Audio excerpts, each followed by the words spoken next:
So, as you know, there are some places in the world that come with a long and sordid history, or tarikh. Even to this day, the ancient mosques, castles, and various structures mark Syria as one of the most history-rich countries in the world. You know, as a matter of fact, Damascus is literally the oldest continuously inhabited capital in the world.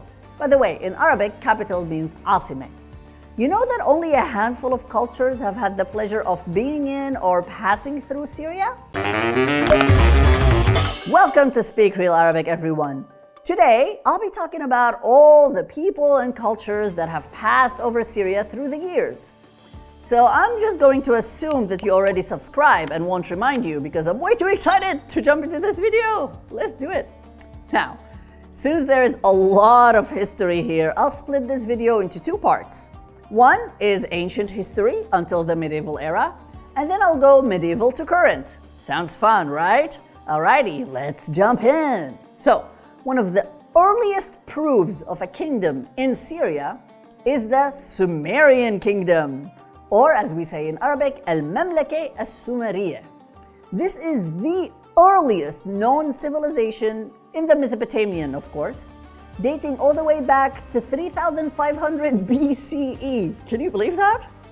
After that, as history tells us, many ruins of Ibla, or in Arabic, Mamlakat Ibla, was found near Idlib.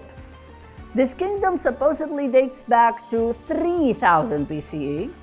Both the Ibla and the Sumeria, or Al-Ibliyin and Al-Sumeriyin, spoke the language that is called Sumerian, Al-Lugha As-Sumeriyya, which is one of the oldest languages in the world. Up until the 5th century BCE, by the way, BCE in Arabic means Qabl al-Milad, there was many civilizations that passed through, fought over, and conquered different parts of Syria. Some of those, and the most famous I guess, are the Assyrians or Al-Ashuriyin, who were famous for their unique architecture and pottery. Then there is also the Akkadians or Al-Akkadiyin, which were famous for their immaculate stone carvings. And there's also, of course, ancient Egyptians, which, need no introductions.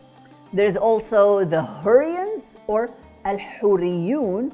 They also played a massive part in adapting the Mismari alphabet, Al-Lugha Al-Mismariyya.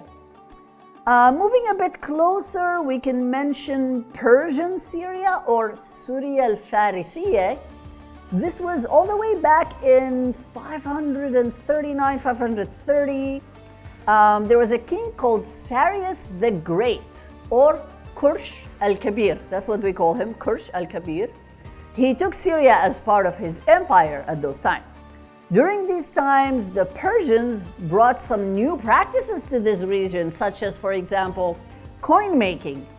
In Arabic, we call it Naqsh al-Hadid. Naqsh al-Hadid. After that, we move into the Hellenistic Syria, or Syria al-Hellenistiyya. In about 300 something BCE, none other than Alexander the Great, or Alexander al-Azim, marched his troops and won Syria from the Persians in the Battle of Issus, or as we call it in Arabic, Ma'arakat Issis. Ma'araka means battle, and Issis is the name of the place. The empire of Alexander the Great and his successor held Syria for a while, actually, until 83 BCE. The Syrians at that time chose who we call Tigranes the Great, or Tigranes al-Azim. We called him as the king of Armenia, as the Syrian ruler as well. During these times, many Syrians started to become Aramic speaking, so we started learning the Armenian language. Of course, one of the most important eras in Syria's history is what's called Roman Syria, or Syria al-Rumaniyya. This all started all the way back when the Roman general Pompey, yes, that Pompey, the Great, captured Anatolia, or Antakya as we call it now. and he turned Syria into a Roman province. Under the Roman rule, the province of Syria, and especially the cities of Palmyra or Tadmur, as we call them now in Arabic, and Emesa, or in modern day Homs, flourished wonderfully. Actually, in Tadmur, there are still some of those ancient remains that are just breathtaking. Maybe I should mention some prominent figures from that area, where Julia Dumna, for example, she actually became an empress. Like, she's a Syrian who became an empress. And of course, we also have to mention Philip the Arab, or Philip al-Arabi, who also ended up as a Roman emperor. Isn't that insane? Anyways, I think the Roman Empire managed to remain in Syria until about the year 400, when that area was taken over by the Byzantine Empire, or Al-Imperatoria Al-Byzantiniya. The Byzantine Empire built, or they restructured many significant historical buildings in Syria, such as the most important one, the Church of Saint Simon Stilitz near Aleppo or Halab. The Byzantine Empire eventually fell to the Rashidun army, or Jaysh al-Rashidin, between, I think it was 630 and 640. And for now, I think that's where I'm gonna leave this video.